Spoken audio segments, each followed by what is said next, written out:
ഈ പൂജ ചെയ്യേണ്ട ആള് കല്യാണിയായിരുന്നു. അല്ല, ക്ഷേത്രക്കുളത്തിൽ വെച്ച് ആർക്ക് ശിവലിംഗം കിട്ടിയോ അവരല്ലേ ശിവലിംഗ പൂജ ചെയ്യേണ്ടത്? അത് തന്നെയാ കല്യാണി ഞാനും പറഞ്ഞത്. ഈ ശിവലിംഗത്തിന് പൂജ ചെയ്യാനുള്ള അർഹത കല്യാണിക്കാണെന്ന്. അതെന്താ അങ്ങനെ പറയണേ? ശിവലിംഗത്തെ വെള്ളത്തിൽ നിന്നെടുത്ത് മുകളിലോട്ട് കൊണ്ടുവന്നത് നന്ദനയല്ലേ? എല്ലാവരും കരുതിയിരിക്കുന്നത് അങ്ങനെയാ. എന്നാ ആ കുളത്തിന്റെ ആഴങ്ങളിൽ എന്ത് നടന്നൂന്ന് നിന്റെ മനസാക്ഷിക്കും അറിയാം, എനിക്കും അറിയാം.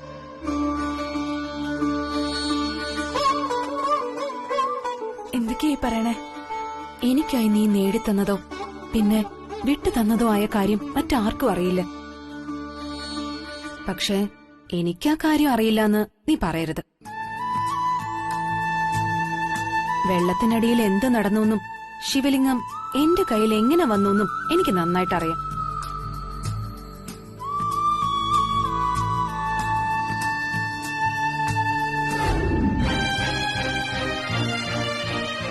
ആഴത്തിൽ തിരഞ്ഞുകൊണ്ടിരുന്ന ഞാൻ എല്ലാം കാണുന്നുണ്ടായിരുന്നു.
എല്ലാവരും കരുതുന്നത് പോലെ ദൈവത്തിന്റെ കാരുണ്യം കൊണ്ടല്ല എനിക്ക് ശിവലിംഗം കിട്ടിയത്, നിന്റെ കാരുണ്യം കൊണ്ട്.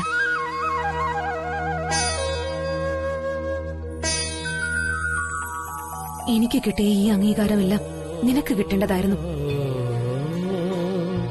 നിനക്കുള്ളതെല്ലാം നീ എനിക്ക് വിട്ടുതന്ന് നീ ഇങ്ങനെ നിൽക്കുന്നത് കാണുമ്പോ എനിക്ക് മനസ്സിനെന്തോ വിഷമം പോലെ. എന്നെയും നിന്നെ എന്ന മട്ടില് നമ്മളെ രണ്ടുപേരെയും വേർതിരിച്ച് കാണരുത്. നമ്മളെ രണ്ടും ഒന്നാ, ഒരു മനസ്സാ. ഒരു മുഖത്തെ രണ്ട് കണ്ണുകൾ പോലെ നമ്മൾ രണ്ടുപേരും തൃച്ചംബരത്തെ മരുമക്കളാ.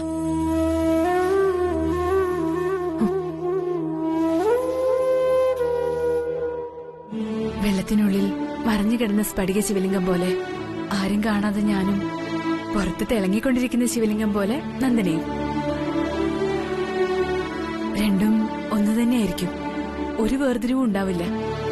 അങ്ങനെ കാണാനും പാടില്ല. ഒരിക്കലും ഗംഗയുടെ കയ്യിലേക്ക് ഈ ശിവലിംഗം കിട്ടരുതെന്ന് മാത്രമേ ഞാൻ ആഗ്രഹിച്ചിട്ടുള്ളൂ. അത് ദൈവം നടത്തി തരുകയും ചെയ്തു. അതുകൊണ്ട് എന്റെ അനുജത്തിക്ക് കിട്ടിയ അംഗീകാരമെല്ലാം എനിക്ക് കിട്ടിയതാണെന്ന് ഞാൻ വിചാരിച്ചോളാം. ഈ മനസ്സില് ഒരു വിഷമവും വേണ്ട. എപ്പോഴും സന്തോഷമായിട്ടിരിക്കണതാ എനിക്കിഷ്ടം. അതുകൊണ്ട് നമുക്ക് മാത്രം അറിയാവുന്ന ഈ കാര്യം നമ്മുടെ ഉള്ളിൽ തന്നെ ഇരിക്കട്ടെ. അത് മറച്ചു വെക്കുന്ന പാപമല്ല, ഒരു രക്ഷയാ. കല്യാണി, നിന്റെ ഈ നിറഞ്ഞ മനസ്സുണ്ടല്ലോ, ആ മനസ്സിന്റെ മുമ്പിൽ ഞാനിപ്പോ തോക്ക്.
ഇത് ആരാണോ പുറത്തെടുക്കുന്നത് അവരുടെ കൈകളിൽ നിന്ന് ഇത് തിരികെ കുളത്തിലേക്ക് വീഴാൻ ഇടവരരുത്.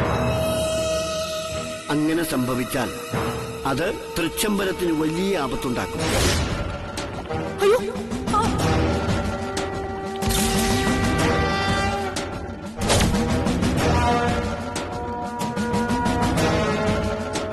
കുളത്തിൽ വെച്ച് നടന്ന കാര്യങ്ങളെക്കുറിച്ച് കൃഷ്ണേട്ടനോട് ചോദിച്ചാൽ എന്റെ മനസ്സിനെ തൃപ്തിപ്പെടുത്തുന്ന ഉത്തരവ് ഒരിക്കലും കിട്ടില്ല. ആലോചിച്ചിട്ട് ഒരെത്തും പിടിയും കിട്ടുന്നില്ലല്ലോ ഈശ്വര. എന്തൊക്കെ പരീക്ഷണങ്ങളായി തരുന്നത്.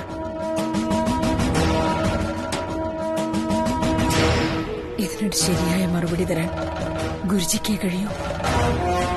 ഗുരുജിയോട് തന്നെ ചോദിച്ച് അതിന്റെ സംശയങ്ങൾ മാറ്റിയാലേ എന്റെ മനസ്സിന്റെ തിരയിളക്കം ഒന്ന് കുറയൂ.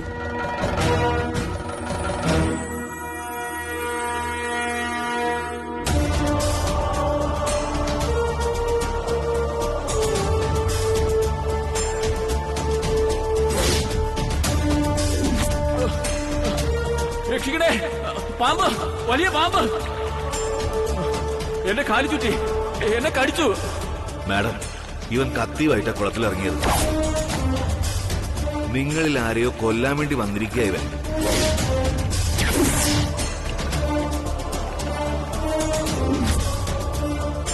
തൃച്ചംബരത്ത് അഖിലാണ്ടേശ്വരിയുടെ മരുമകൾ നന്ദനയെ കൊല്ലാൻ നോക്കിയ നിന്നെ വെറുതെ വിടില്ല ഞാൻ. പട്ടടയൊരുക്കി കാത്തിരുന്നു. വരുന്നുണ്ട് ഞാൻ.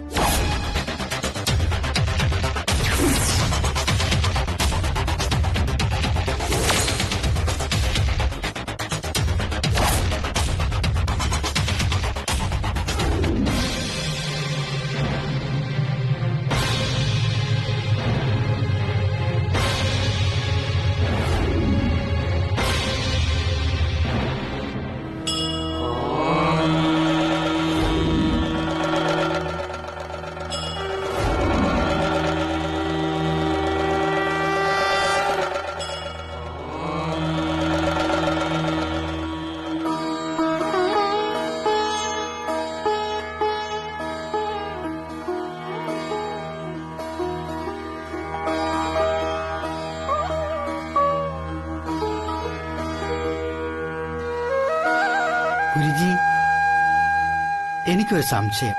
ചോദിച്ചോളൂ. സംശയങ്ങൾ ചോദിക്കുന്നവർ പുതിയ പുതിയ അറിവുകൾ നേടാൻ ആഗ്രഹിക്കുന്നവരാണ്. ചോദിച്ചോളൂ. തൃച്ചംബരത്തെ കല്യാണക്കാരിയോ? കല്യാണിയാണ് അഖിലാണ്ടേശ്വരി മേഡത്തിന്റെ മൂത്ത മരുമകളെന്ന് ഗുരുജി പറഞ്ഞു. അതിലെന്താണ് സംശയം ശിഷ്യ? കല്യാണി തന്നെയാണ് അഖിലാണ്ടേശ്വരിയുടെ മൂത്ത മരുമകൾ. ഞാനത് വ്യക്തമാക്കിയ കാര്യമാണല്ലോ. അത് ശരിയാണ് ഗുരുജി. പക്ഷേ എനിക്ക് പിന്നെ ഒരു സംശയം. പടിയ ശിവലിംഗം കല്യാണിയുടെ കൈ കിട്ടാതെ കല്യാണി എങ്ങനെ അഖിലാ മേഡത്തിന്റെ മൂത്ത മരുമകളാകും? ശിവലിംഗം കിട്ടിയത് നന്ദനയുടെ കയ്യിലല്ലേ? ന്യായമായ ചോദ്യം. മലയാള വ്യാകരണത്തിൽ ഉൾപ്രേക്ഷ എന്നൊരു അലങ്കാരമുണ്ട്. ആ അലങ്കാരത്തിന്റെ ലക്ഷണം എന്താണെന്ന് ശിഷ്യനറിയാമോ? ഇല്ല ഗുരുജി.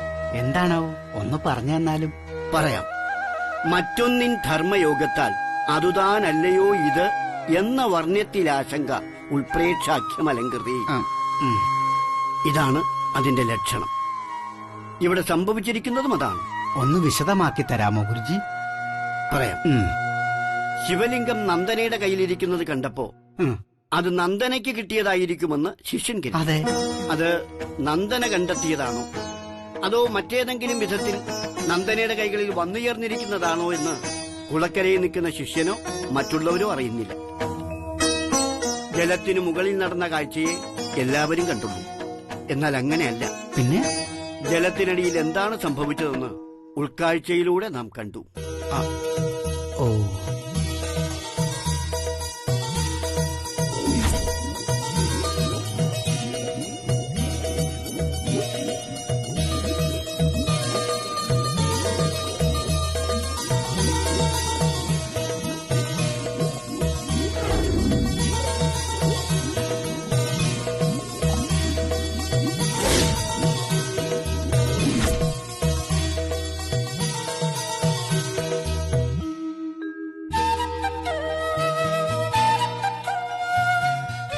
ഇതാണ് സംഭവിച്ചത്.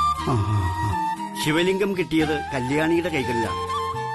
കല്യാണി അത് ജലാശയത്തിനുള്ളിൽ വെച്ച് തന്നെ നന്ദനയുടെ കൈകളിലേക്ക് കൈമാറി. ഇവിടെ നമ്മൾ കാണേണ്ടത് കല്യാണിയുടെ മനസ്സിന്റെ വ്യാപ്തിയാണ്. കൈവന്ന സൗഭാഗ്യം മറ്റൊരാൾക്ക് വേണ്ടി ത്യജിച്ച ആ പെൺകുട്ടി എത്രയോ വലിയൊരു ത്യാഗമാണ് ചെയ്തിരിക്കുന്നതെന്ന് ശിഷ്യനൊന്ന് ആലോചിച്ചു നോക്കൂ. ഞാൻ നേരത്തെ പറഞ്ഞില്ലേ, ഇതാണ് ജഗദീശ്വരന്റെ ലീലാവിലാസങ്ങൾ. എല്ലാം ശിവമയം. ശംഭോ മഹാദേവ നീയേ തുണ.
എന്താ ആന്റി, ഒരു മുന്നറിയിപ്പും കൂടാതെ എന്നെ കാണാൻ ഇങ്ങോട്ട്? ഒന്ന് ഫോൺ ചെയ്തിരുന്നെങ്കിൽ ഞാൻ ആന്റി ഇരിക്കുന്ന സ്ഥലത്തേക്ക് ഓടി വരുമായിരുന്നല്ലോ. എന്തായാലും പേഴ്സണൽ കാര്യമായിട്ട് ആന്റി എന്നെ തിരക്കി വരുമെന്ന് എനിക്ക് ധാരണയില്ല.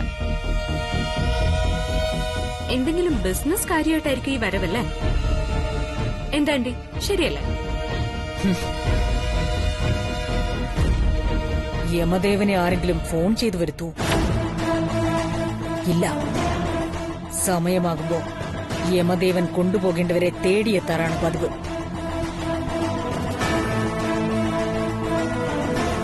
അതുപോലെ നിന്നെ തേടിയാ ഞാനിപ്പോ വന്നത്. കൊള്ളാം, അതിന്റെ കാരണം അറിയില്ല എന്നുള്ള നിന്റെ നാട്യം. അയ്യോ ഇല്ല ആന്റി, സത്യമായിട്ടും എനിക്കറിയില്ല. No! You know everything. And you were expecting me throughout. നിന്റെ മുഖം അത് വിളിച്ചു പറയുന്നുണ്ട്. എപ്പോഴും റോങ് സൈഡിലൂടെ മാത്രമാണ് നിന്റെ യാത്ര. ഓരോ തവണയും നീ എന്റെ കുറുകെ ചാടി എന്റെ വഴി മുടക്കാൻ ശ്രമിക്കുമ്പോ അപ്പൊപ്പം ഞാൻ വന്ന് നിന്നെ താക്കീത് ചെയ്യുകയും വെറുതെ വിടുകയും ചെയ്തിട്ടുണ്ട്.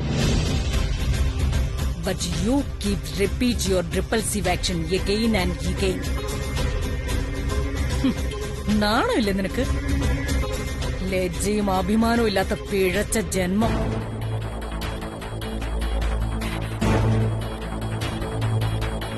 എന്റെ ജന്മലക്ഷ്യം എന്താണെന്നുള്ളത് എനിക്ക് വ്യക്തമായിട്ട് അറിയാം.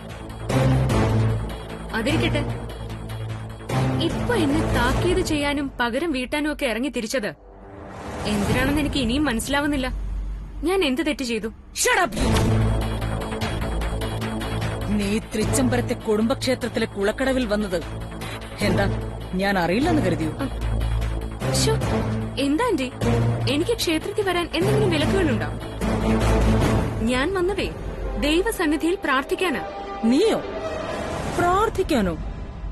അതും തൃച്ചംബരത്തെ കുടുംബക്ഷേത്രത്തിൽ? തൃച്ചംബരത്തെ എക്കാലത്തെയും ബദ്ധശത്രുവായ നാഗമടത്തെ പ്രിയങ്ക ഞങ്ങളുടെ കുടുംബക്ഷേത്രത്തിൽ പ്രാർത്ഥിക്കാൻ വന്നു എന്ന് പറഞ്ഞാൽ അത് കണ്ണുടച്ച് വിശ്വസിക്കാൻ നിന്നെപ്പോലെ ഞാൻ വിഡ്ഢിയൊന്നുമല്ല. ക്ഷേത്രക്കുളത്തിൽ മുങ്ങി ശിവലിംഗമെടുക്കാൻ ഇറങ്ങിയ എന്റെ മരുമക്കളെ കൊല്ലാൻ വാടക കൊലയാളിയെ ഏൽപ്പിച്ചിട്ട് അവരെ കൊല്ലുന്നത് കൺകുളിർക്കെ കാണാൻ വേണ്ടി മാത്രം നീ വന്നെത്തിയതാണ്.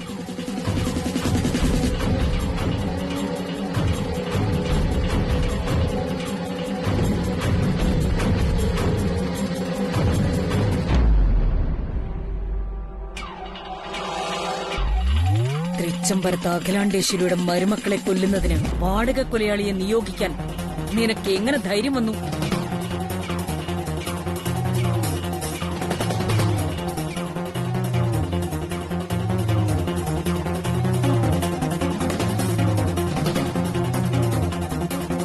മറ്റൊരു വീട്ടിൽ പോയി വാഴേണ്ട പെൺകുട്ടിയല്ലേ, സാരമില്ല, വിട്ടേക്കാന്ന് ഞാൻ ഓരോ തവണ വിചാരിക്കുമ്പോഴും അതിനനുസരിച്ച് പിന്നെയും പിന്നെയും എന്റെ നേരെ പണം വിടർത്തി ചീറ്റുന്നു നീ.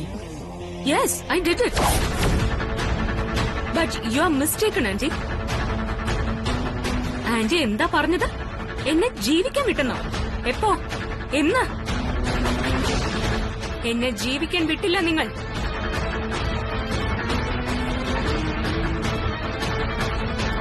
ആനന്ദിന്റെ പെണ്ണായി ഞാൻ നിൽക്കേണ്ട സ്ഥാനത്ത് നിങ്ങളിപ്പോ മറ്റൊരുത്തെ കൊണ്ട് നിർത്തിയിരിക്കല്ലേ, ആ ഗംഗയെ.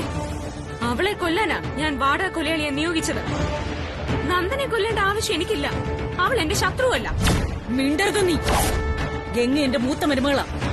അവളെ കൊല്ലാൻ നോക്കിയ നിന്നെ ഞാൻ ജീവനോടെ വെച്ചേക്കില്ല. ഇനി നിന്നെ ഞാൻ ജീവനോടെ വിട്ടെങ്കിലല്ലേ അവളെ കൊല്ലാൻ ശ്രമിക്കൂ. നിന്നെ ഞാൻ ഇപ്പോ ഇവിടെ വെച്ച് കൊല്ലാൻ പോവാ.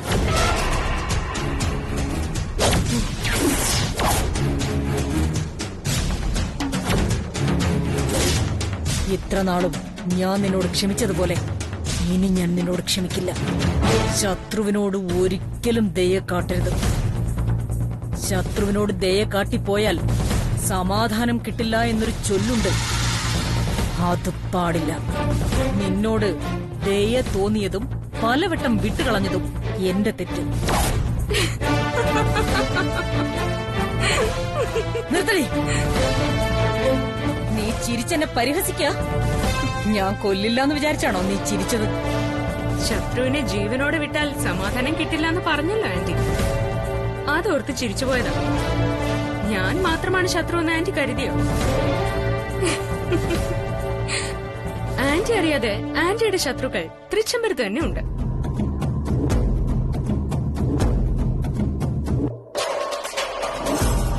എപ്പോഴും പുറത്തുള്ള ശത്രുക്കളെക്കാൾ അപകടകാരിയാവുന്നതേ നമ്മൾ പോലും അറിയാതെ നിഴല് പോലെ കൂടെ നിൽക്കുന്ന ശത്രുക്കളാ. അതെ, അവര് കാരണോ ഇനി ആന്റിയുടെ സമാധാനം നഷ്ടപ്പെടാൻ പോകുന്നത്. മരണഭയം കൊണ്ട് സമനില തെറ്റി പിച്ചുമ്പയും പറയുന്നു നീ. മരണത്തിന് മുന്നിൽ ഈ പ്രിയങ്ക പതറില്ല ആന്റി. മരിക്കുമെന്ന് തോന്നിയാ എനിക്ക് ശക്തി കൂടും. മരുമകളെ കൊല്ലാൻ ശ്രമിച്ചത് ഞാനാണെന്ന് കണ്ടുപിടിച്ച ആന്റി സ്വന്തം വീട്ടിൽ എന്തൊക്കെയാ നടക്കുന്നതെന്ന് ഇതുവരെ കണ്ടുപിടിച്ചിട്ടില്ല.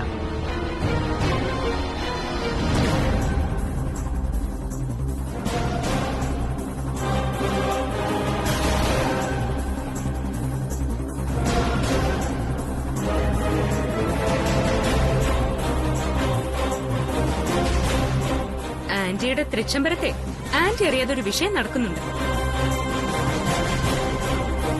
ആ വീട്ടിലുള്ള എല്ലാവരും ചേർന്ന് അത് ആന്റിയുടെ മുമ്പിൽ മറച്ചുവെച്ച് ആന്റിയെ കബളിപ്പിക്കും. പുറമേ നടക്കുന്ന കാര്യങ്ങളിൽ മാത്രമാണ് ആന്റിക്ക് ശ്രദ്ധ. അതിനാൽ തൃച്ചംബരത്ത് നടക്കുന്ന അന്തർനാടകങ്ങളൊന്നും ആന്റി അറിയുന്നില്ല. എനിക്കെന്നും തോന്നിയിട്ടുള്ള ഒരു സത്യം, ആനന്ദിന് ദൈവം വധിച്ച പെണ്ണ് കല്യാണിയാണ്. എന്റെ ആഗ്രഹം ആനന്ദിന്റെയും കല്യാണിയുടെയും വിവാഹം. ഇവർ തമ്മിലുള്ള കല്യാണം എന്നേ കഴിഞ്ഞു. ഇവർ 10-ൽ 10 പൊരുത്തമുള്ള ദമ്പതിമാർ തന്നെ.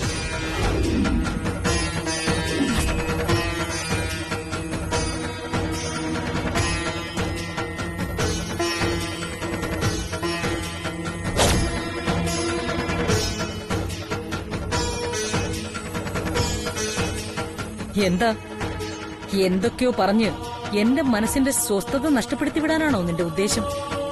ഞാൻ ആന്റിയുടെ മനസ്സിനെ അസ്വസ്ഥമാക്കിയതൊന്നുമല്ല. എന്നാൽ ആന്റി ആകെ കുഴപ്പത്തിലാണ്. അത് ആന്റിക്ക് തന്നെ അറിയാം. ഞാൻ ആന്റി ഒന്ന് ഓർമ്മപ്പെടുത്തിയതാ. ഞാനിപ്പോൾ പറഞ്ഞത് ആന്റിയുടെ നന്മയ്ക്ക് വേണ്ടിയാ. ഓ ചെല്ല്, പോയി ആദ്യം അത് പരിഹരിക്കാം. ഞാൻ പറഞ്ഞത് തെറ്റാണെന്ന് ആന്റിക്ക് മനസ്സിലായ ഞാൻ ഇവിടെ തന്നെ ഉണ്ട്, എങ്ങും പോവില്ല. കേട്ടോ? പാളയത്തിൽ തന്നെ പട നടത്തുന്ന വീട്ടിനകത്തെ ആന്റിയുടെ ശത്രുക്കളെ ആദ്യം കണ്ടുപിടിക്കാം. അതിനുശേഷം വാ എന്നോട് അംഗം വെട്ടാൻ.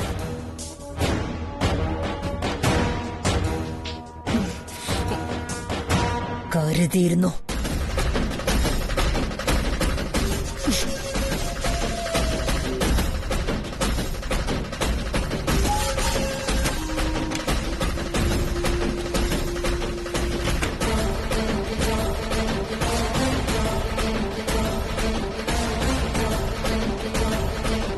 ശത്രുവിന്റെ കയ്യിൽ നിന്നും ആയുധം തെറിച്ചു പോകുമ്പോഴല്ല, ശത്രുവിന്റെ മനസ്സ് തളരുമ്പോഴാ വിജയം.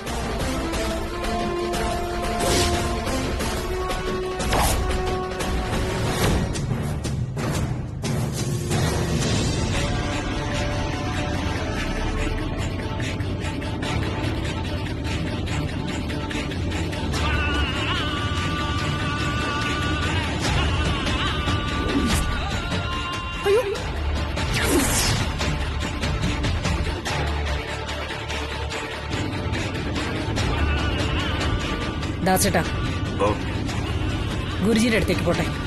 ശരി മാഡം.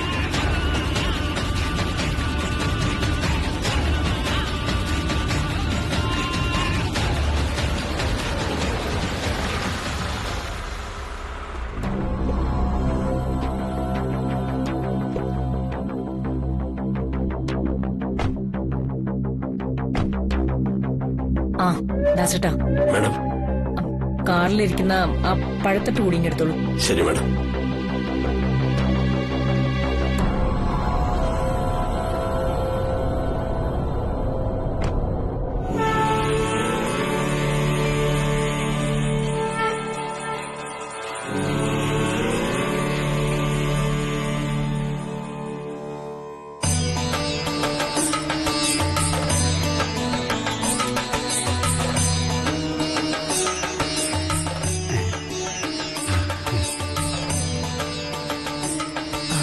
നമസ്കാരം. നമസ്കാരം.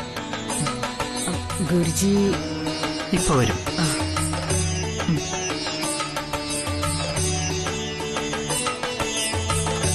ഗുരുജി വരുന്നു. നമസ്കാരം ഗുരുജി. നമസ്കാരം. ദാസേട്ടാ, കൊടുത്തോളൂ.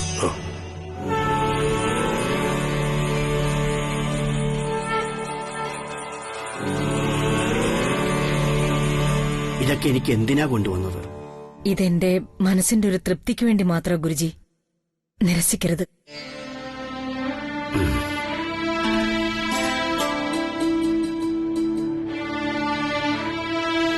സ്ഫടികലിംഗത്തിന്റെ വിഷയത്തിൽ എന്റെ മനസ്സിൽ ചില സംശയങ്ങളും ചില കുഴപ്പങ്ങളും ഉണ്ടായിട്ടുണ്ട് ഗുരുജി. അതൊക്കെ ഗുരുജിയോട് ചോദിച്ചറിയണം. അതിനാ ഞാനിപ്പോ അങ്ങേ കാണാൻ വന്നത്. ഒരു നിമിഷം.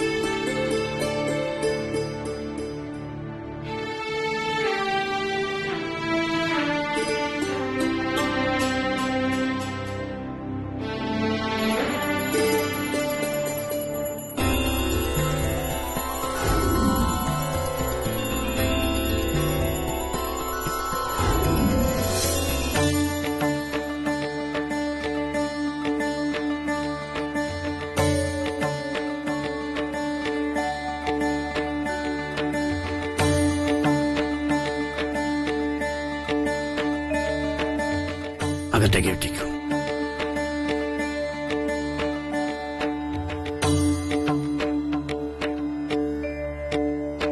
ഗുരുജി, എന്റെ മനസ്സിൽ എന്തൊക്കെയോ.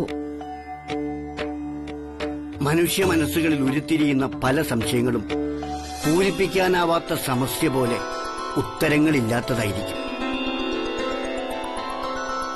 അതിൽ പലതിനും ഉത്തരം കണ്ടെത്താനാണ് ഞാൻ സദാസമയവും ഈശ്വര ധ്യാനത്തിലിരിക്കുന്നത്. അഖിലയുടെ പ്രശ്നം എന്താണ്? അത് പറയൂ. കുളത്തിൽ നിമഞ്ജനം ചെയ്യപ്പെട്ടിരുന്ന സ്ഫടിക ശിവലിംഗം എന്റെ രണ്ടാമത്തെ മരുമകൾ നന്ദനയുടെ കൈകളിലേക്കാണ് വന്നു ചേർന്നത്. അവൾ അതുമായി കരയിലേക്ക് വരും വഴി ശിവലിംഗം കൈകളിൽ നിന്ന് വഴുതി താഴേക്ക് വീഴാൻ പോയി. എന്നാൽ അല്പം മാറി തൊട്ടടുത്തു തന്നെ ഉണ്ടായിരുന്ന കല്യാണി അത് കൈകളിൽ താങ്ങി ഭദ്രമായി പിടിച്ചു.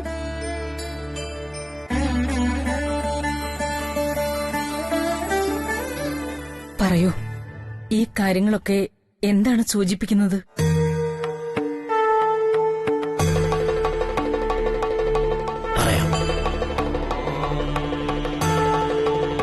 കുളത്തിലേക്ക് വീഴാൻ പോയ ശിവലിംഗത്തെ താഴെ വീഴാതെ കല്യാണി താങ്ങിയത് ഒരു തരത്തിൽ എനിക്ക് സന്തോഷമായെങ്കിൽ പോലും എന്റെ മരുമക്കളുടെ കയ്യിൽ കിട്ടേണ്ട ശിവലിംഗം കല്യാണിയുടെ കൈകളിലേക്ക് ചെന്ന് വീണത് എനിക്കല്പം അസ്വസ്ഥതയുണ്ടാക്കി ഗുരുജി.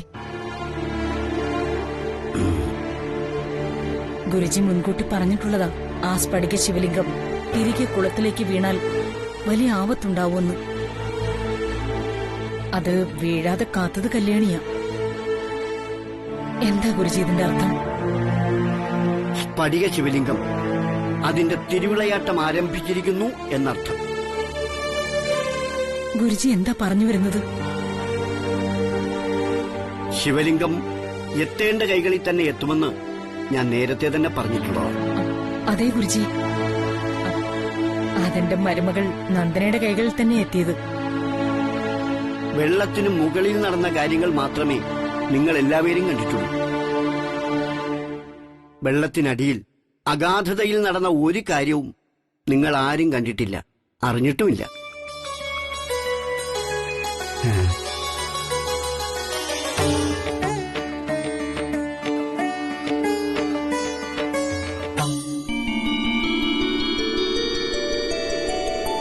അഖില അറിയാത്തൊരു കാര്യം കൂടി ഞാനിപ്പോ പറയാം. ആഴത്തിൽ നിമഗ്നം ചെയ്യപ്പെട്ടിരുന്ന സ്ഫടിക ശിവലിംഗം നന്ദനയുടെ കൈകളിലല്ല കിട്ടിയത്.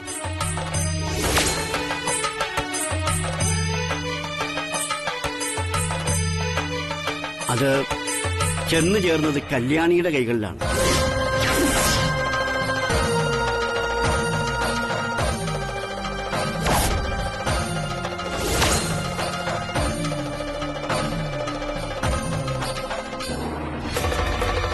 വെള്ളത്തിൽ നിന്ന് പൊങ്ങിയ നന്ദനയുടെ കൈകളിലാണ് ശിവലിംഗം കിട്ടിയത്.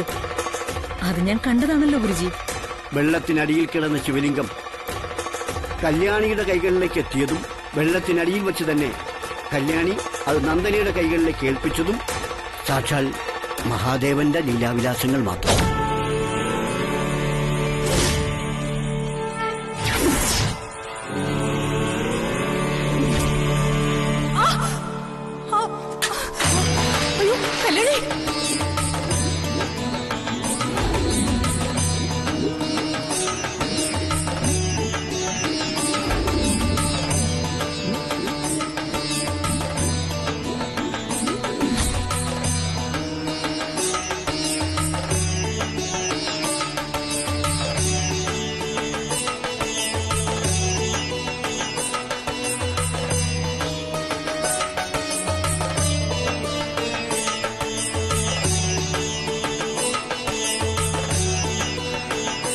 ഇതിന്റെ കാരണം എന്താ ഗുരുജി? ഇതിനെ ഞാൻ എങ്ങനെ മനസ്സിലാക്കണം? നടന്നതൊക്കെ ഞാൻ പറഞ്ഞു കഴിഞ്ഞു. എന്താണിതിന്റെയൊക്കെ അർത്ഥമെന്ന് സ്വയം പരിശോധിച്ച് കണ്ടെത്തുക തന്നെയാണ് ബുദ്ധി.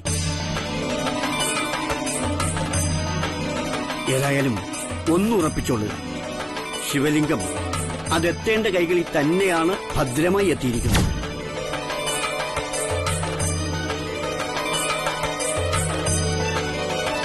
ഇനി മുതൽ പ്രപഞ്ചശില്പിയായ ദൈവം ആ സ്ഫടിക ശിവലിംഗത്തിലൂടെ ദൈവനീതി നടപ്പിലാക്കും.